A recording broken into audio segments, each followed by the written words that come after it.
الحمد لله الحمد لله نحمده ونستعينه ونستغفره ونؤمن به ونتوكل عليه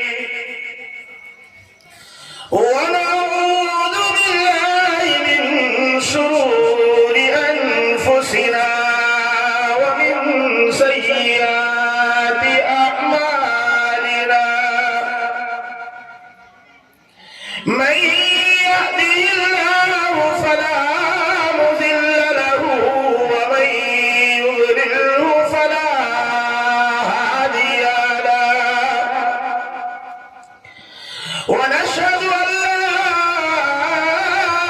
إله إلا الله وحده لا شريك له ونشهد أن سيدنا وسندنا ومولانا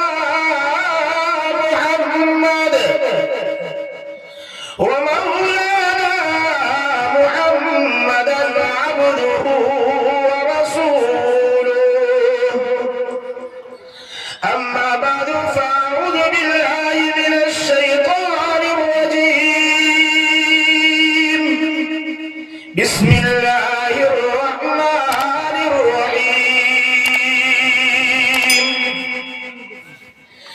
إن الذين كفروا وماتوا وهم كفار فلن يقبل من أحدهم ملء الأرض ذهبا ولو افتدى به صدق الله العظيم. ایک بار درود شریف پڑھیے. اللهم صل على محمد وعلى آل محمد كما صليت على إبراهيم وعلى آل إبراهيم إنك حميد مجيد.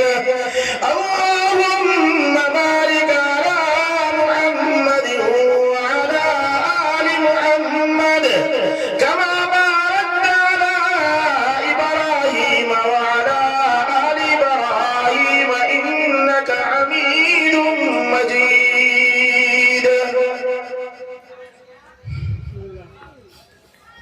معزز علماء کرام، دور دراز سے آئے ہوئے مہمانان اعظام،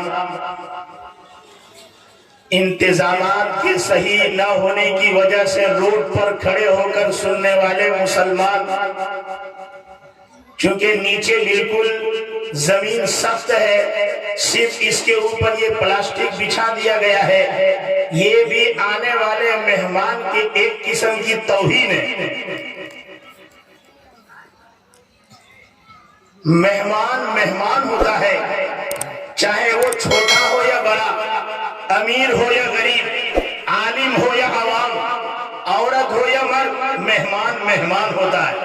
چونکہ میں چل کے آیا اس کے اوپر سے تو میں نے محسوس کیا یہ جگہ بیٹھنے کے لائق نہیں ہے، لیکن پھر بھی جن لوگوں کے دلوں میں ایمان کی تازگی ہے انہوں نے اپنے آپ کو قربان کیا اور اس جگہ وہ بیٹھے ہیں. انشاءاللہ اللہ اس مجلس میں بیٹھنے کی وجہ سے مغفرت کا پروانہ ادا کر دے گا.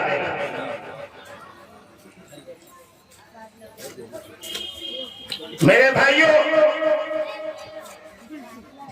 اللہ تبارک و تعالیٰ کے بہت سے احسانات اور انعامات میرے اور آپ کے اوپر ہیں. من جملہ بے شمار مخلوقات میں سے اللہ نے مجھے اور آپ کو انسان بنایا ہے.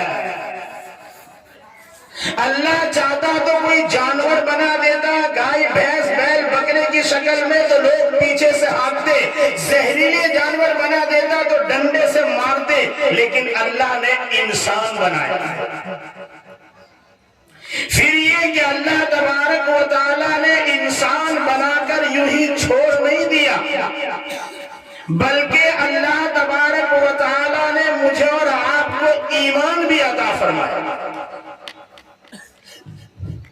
ساری دنیا کی دولت اور نعمت ایک طرف اور ایمان کی دولت ایک طرف. چونکہ میں نے اور آپ نے ایمان کے اوپر کوئی قربانی نہیں دی ہے، اس وجہ سے مجھے اور آپ کو اس کی عظمت اور اہمیت معلوم نہیں ہے. ورنہ جنہوں نے اپنے جان اور مال کی بازی لگائی ان کے سامنے ایمان کی اہمیت ہے. اور جب ایک شخص کے سینے میں صحیح ایمان آ جاتا ہے تو دنیا اس کے سامنے ہیچ اور بیکار ہے. اللہ نے دیا ہے، اسے بچا کر لے کر جانا میرے اور آپ کی ذمہ داری ہے. نبی کریم صلی اللہ علیہ وسلم کا میں زیادہ وقت نہیں لوں گا آپ حضرات کا، مختصر وقت میں بات ختم کروں گا اور مولانا عبد الوہاب صاحب تشریف فرمائے، وہ دعا کرا دیں گے، مجلس کا اختتام ہو جائے گا. نبی کریم صلی اللہ علیہ وسلم ایک روز اپنی بیٹی فاطمہ الزہرا رضی اللہ تعالی عنہا کے مقام پر اپنے صحابی حضرت ابو بکر صدیق و عمر و عثمان غنی رضی اللہ تعالی عنہم کے ساتھ تشریف لے گئے. صاف بات کروں گا، آپ غور سے سننا. یہ اوپر کے تماشے جلیبی والے بند کرو، اتنے زیادہ بھی بے حس اور بیکار لوگ نہیں رہتے ہیں. اس طرح ہاتھ جوڑ کر دور دور کھڑے ہیں، M P M L A اور مکھیا آئے تو اس کے پیچھے لٹو کی طرح دوڑتے ہیں. اور جب اللہ رسول کی بات ہو رہی ہے، دور دور کھڑے جلیبی کی دکانوں پر وہ کھڑے ہوئے تماشا بھی بنے ہوئے ہیں. یاد رکھنا، اللہ تبارک و تعالیٰ ایسی قوم پر رحمت نہیں اتارا کرتا. اس لیے اندر آ کے بیٹھو. ایسے بھی بے حیا نہیں ہوتے. ان آنے والے مہمان نے دور سے اتنے زور زور سے آپ سے کہا، لیکن جو تک نہیں رہیں گی آپ لوگوں کو. حضور اکرم صلی اللہ علیہ وسلم بیٹی کے یہاں گئے. مہمان نوازی سنت ہے، اکرام مسلم. ایک مسلمان کا دوسرے مسلمان پر حق ہے کہ آنے والے کا اکرام کیا جائے. نبی صلی اللہ علیہ وسلم بیٹی کے یہاں گئے. بیٹی فاطمہ الزہرا رضی اللہ تعالی عنہا نے ابا کے سامنے ابو بکر عمر عثمان غنی رضی اللہ تعالی عنہ کی خدمت میں ایک کٹورا پیش کیا. کٹورے میں شہد دیا مہمان نوازی کے طور پر. نبی کریم صلی اللہ علیہ وسلم کے سامنے شہد کا پیالہ آیا. حضور اکرم صلی اللہ علیہ وسلم اس پیالے کو دیکھ رہے ہیں، شہد نظر آ رہا ہے، لیکن دیکھا اس شہد کے اندر ایک بال ہے گرا ہوا، ایک بال. حضور اکرم صلی اللہ علیہ وسلم نے بیٹی فاطمہ کے پیالے کو دیکھا، اندر شہد کو دیکھا، بال کو دیکھا. حضرت ابو بکر صدیق رضی اللہ تعالیٰ عنہ کی طرف مخاطب ہوئے. حضرت ابو بکر صدیق رضی اللہ تعالیٰ عنہ سے فرمایا، ابو بکر کٹورے میں شہد، شہد میں بال، اس کے بارے میں آپ کا کیا خیال؟ فرمایا ابو بکر کٹورے میں شہد، شہد میں بال، اس کے بارے میں آپ کا کیا خیال؟ حضرت ابو بکر صدیق رضی اللہ تعالیٰ عنہ نے فرمایا، مسلمانوں اس چیز کو پلے باندھو. فرمایا رسول اللہ، یہ جو پیالہ اور کٹورا ہے یہ مومن کے دل کی طرح ہے. اندر جو شہد ہے یہ دل کے اندر جو ایمان ہے اس کی طرح شیریں اور میٹھا ہے. لیکن میرے آقا، میرے مولا یا رسول اللہ، اس ایمان کو قبر تک بچا کر لے کر جانا بال سے باریک مسئلہ ہے.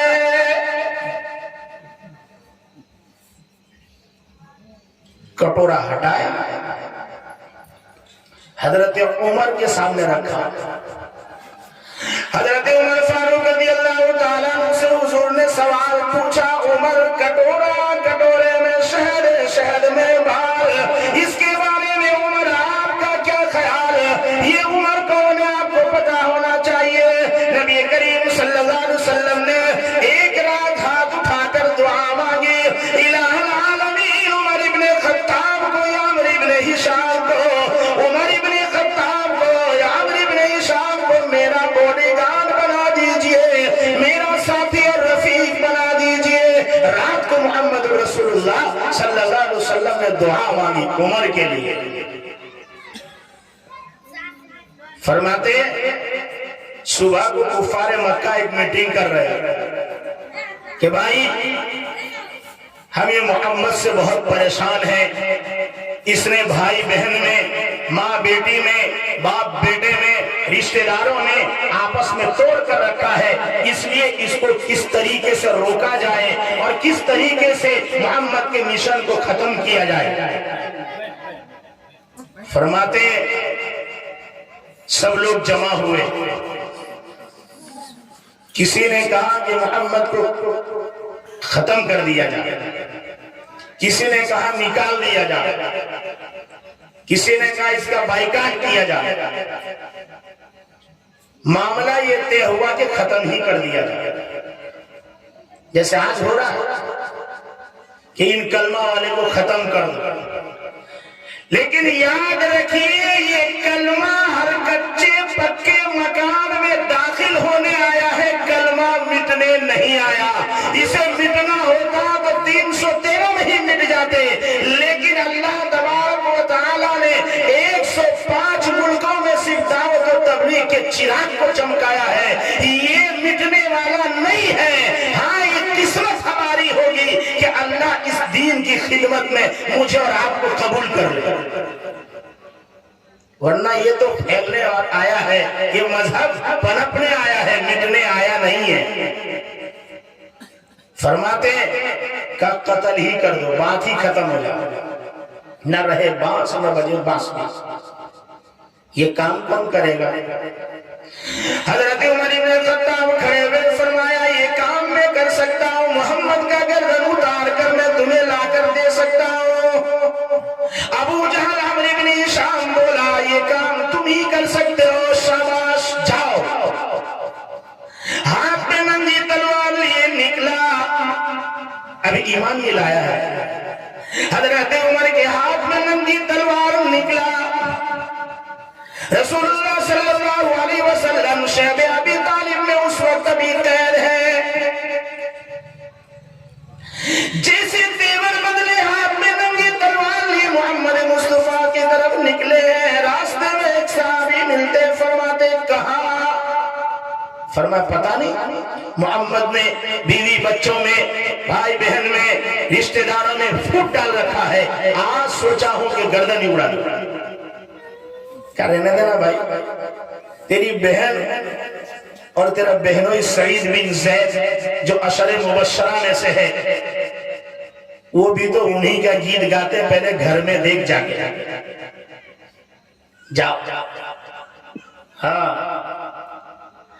اب بجائے محمد مصطفیٰ صلی اللہ علیہ وسلم کے مکان کی طرف جانے کے، بہنوئی سعید بن زید کی مکان پر چلے گئے. جا کر دروازہ کھٹکھٹایا.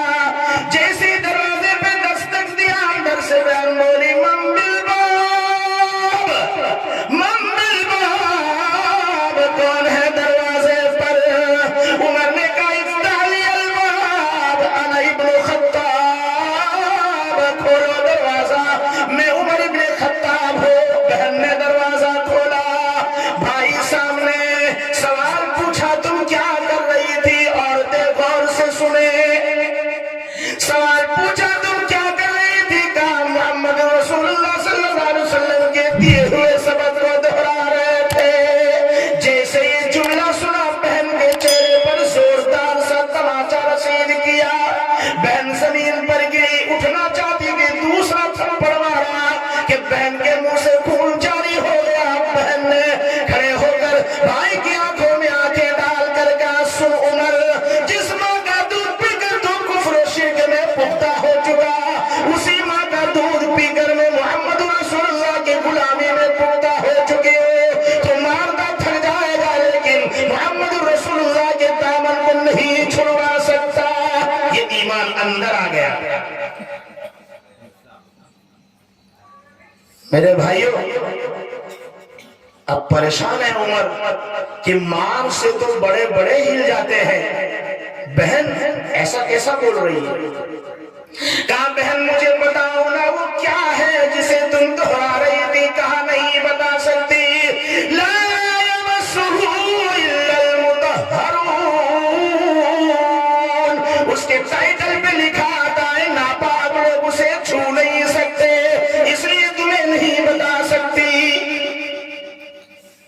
کوئی تدبیر ہو بتاؤ تو صحیح بہن وہ ہے کیا؟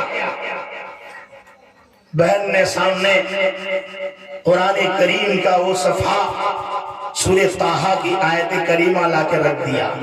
حضرت عمر کی نظر پڑی، دیکھا بسم اللہ الرحمن الرحیم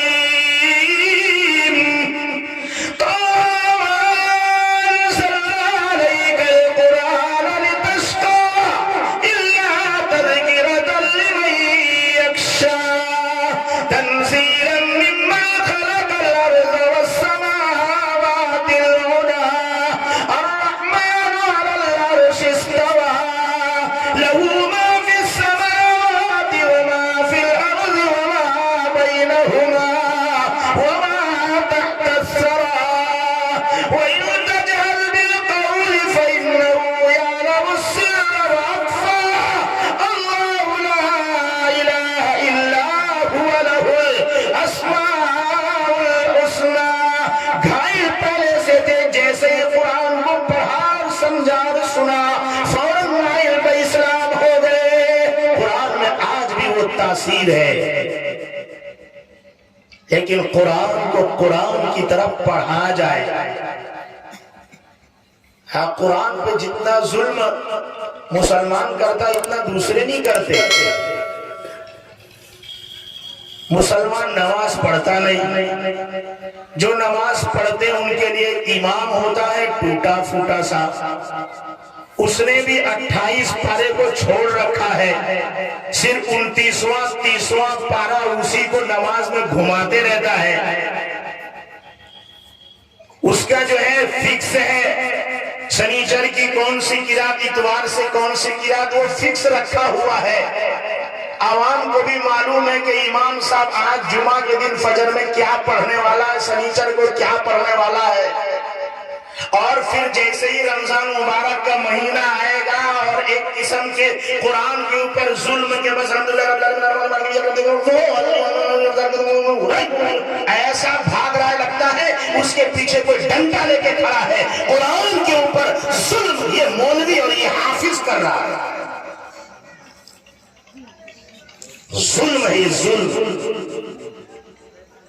حدیث میں نبی کریم صلی اللہ علیہ وسلم نے فرمایا بعض قرآن پڑھنے والے ایسے ہیں جس کے اوپر قرآن خود لعنت بھیجتا ہے.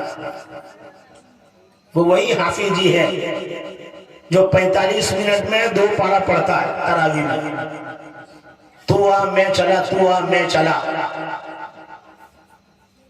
اس لیے ہر جگہ پورے علاقے میں علاقے کے علماء کی ذمہ داری ہے وہ طے کرے کہ قرآن میں 540 رکوع ہے، روزانہ 20 رکوع کی تلاوت تراویح میں ہوگی اور 27 کو قرآن ختم ہوگا.